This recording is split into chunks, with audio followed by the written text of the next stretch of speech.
Course B, Lesson 3, Sequencing with Angry Birds. The purpose of this video is to help outline some of the thinking strategies, the powerful ideas, computational thinking, critical thinking, pedagogical strategies, and then we're going to debrief on those as we move through.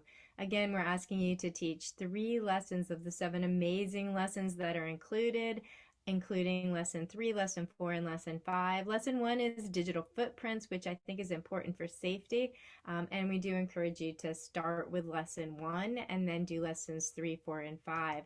The reason we like Lessons 3, 4, and 5 is because they include a lot of the computational thinking concepts that we think are important, and in this one it's going to be sequencing and powerful ideas, which is decomposition, algorithms, and debugging. Again, as I model how to do these lessons, I'm going to talk about some common critical thinking skills that we want our students to have, which is observing, predicting, planning, problem solving, recognizing cause and effect, and comparing and contrasting.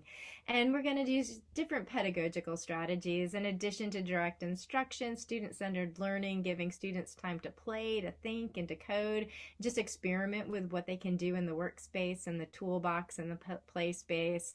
And we're going to let them predict and run, investigate, modify, and make and problem solve. Now I'm going to model for you how to implement some of the lessons. I'm going to start by demonstrating Lesson 3, Sequencing with Angry Birds. You can see that Learning Module 1 is a video, which I encourage you to watch. I'm actually going to start you with Lesson 3, which is Sequencing with Angry Birds. I'm going to encourage you to talk about this is the toolbox. It's where you'll find extra blocks to complete your puzzle, but I don't actually see a toolbox here.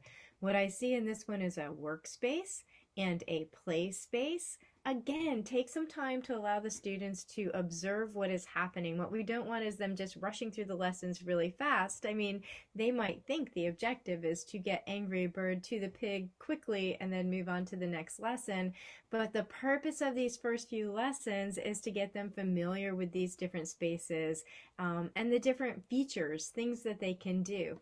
So what do I notice? I notice there's a run button. I'm observing. And then I'm noticing that there's these 2 east buttons, but they are not darker. They're a little bit blurrier. There's a run and there's a step.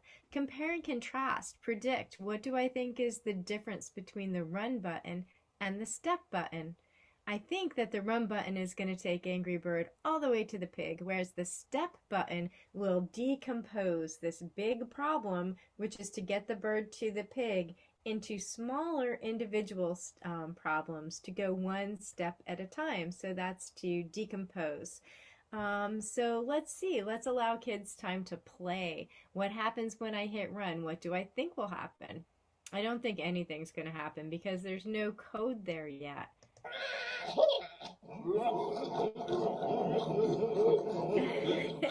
Okay, so I'm correct. Nothing happened. I can hit this reset button. I'm going to encourage the students to read the directions, attach both the E's block to the blocks, and when run to finish the code. Remember, there are these features. Kids can read it, kids can listen, kids can get hints if they want to. I'm just going to play a little bit, encourage kids to play. What happens when I click the E? Ah, I hear a sound. What do I think is going to happen when I hit run? Let's predict. I think the bird is going to take 1 step. So cause and effect. When I hit run,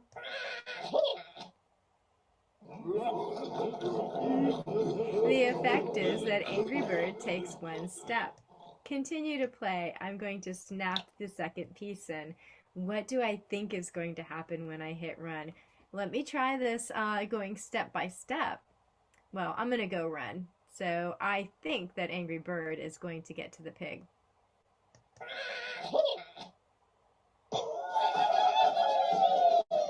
Now, again, the students can continue, but encourage them to hit replay, reset. This is your algorithm. I have created a sequence, and if I decompose that sequence, I can go step by step. Angry Bird takes 1 step. Angry Bird takes 2 steps. I'm going to continue on. Now we're going to go to lesson number 4.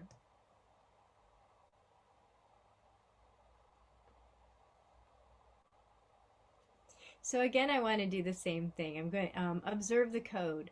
When run, Angry Bird is going to go one step, and then Angry Bird is going to go a second step.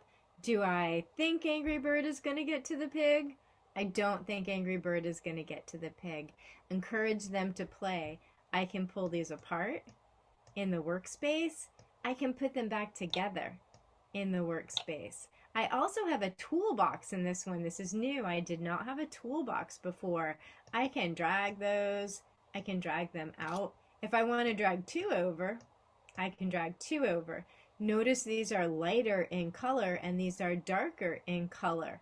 If I want them to actually be a part of the program, I'm going to have to click them in, right? So let's put these back and start over. Here's the code that they have. Do I think that Angry Bird will get to the pig? I don't. I think Angry Bird's going to go 2 spaces and then Angry Bird is going to stop. I can read the instructions, which tell me to grab a north block from the toolbox and add it to the workspace and click it to the bottom and hit run.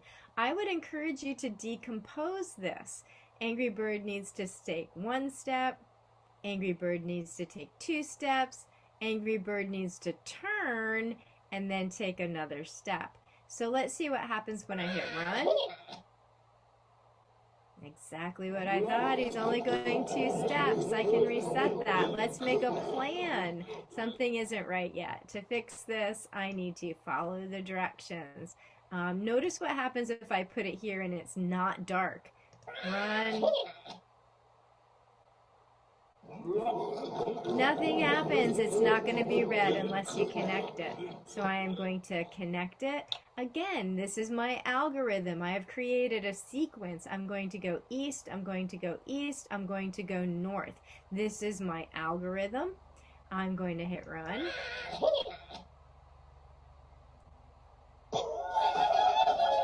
And Angry Bird successfully gets to the pig. I'm going to go on.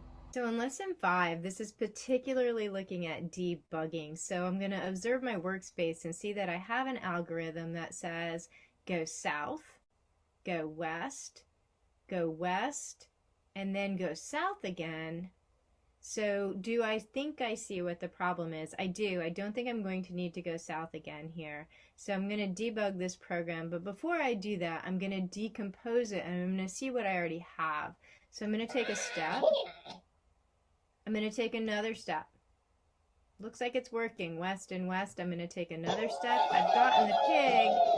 I'm going to try this again because I can see that there's this extra south here. So it works even when that's there, which I think is interesting, but it's definitely unnecessary. So I'm going to pull it away. I'm not going to throw it away yet. I'm going to reset. I'm going to step. I'm going to step. I'm going to step. I'm going to replay again. I predicted that I would have an extra south, and I do. I'm going to clean up my workspace by throwing it back into the toolbox. I'm going to look at my algorithm and see if I think it looks good. I'm going to reset it, and I'm going to move on to the next puzzle. I'm going to go to 7 because 7 has some new constructs for us. In 7, the code isn't already there for the students. The students have to create the code. They have to come up with their own sequence and they have to make their own algorithm. They're going to look in the workspace and notice, observe. There's no code in the workspace for them. We still have some blocks though in our toolbox we can use, and we have this amazing play space. So let's make a plan. I see Angry Bird has to go 1 step, 2 steps to get to the pig, but which way does Angry Bird have to go? It looks to me like Angry Bird has to go because the west once, Angry Bird has to go west twice, and I predict that when I run this, Angry Bird will get to the pig.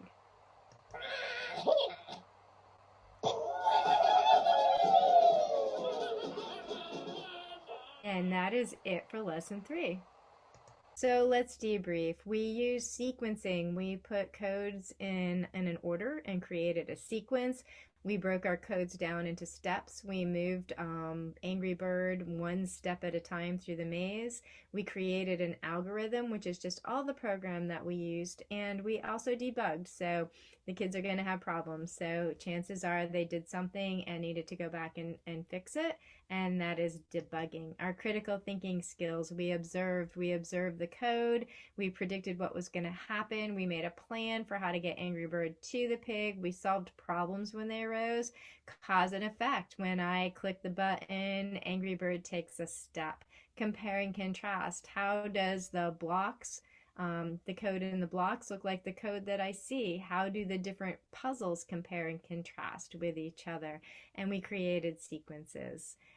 Pedagogical strategies. There's time to play, think, code, but I also gave some pretty direct formative instruction, while at the same time helping students to problem solve on their own and by investigating and modifying and running. So thank you for watching this video.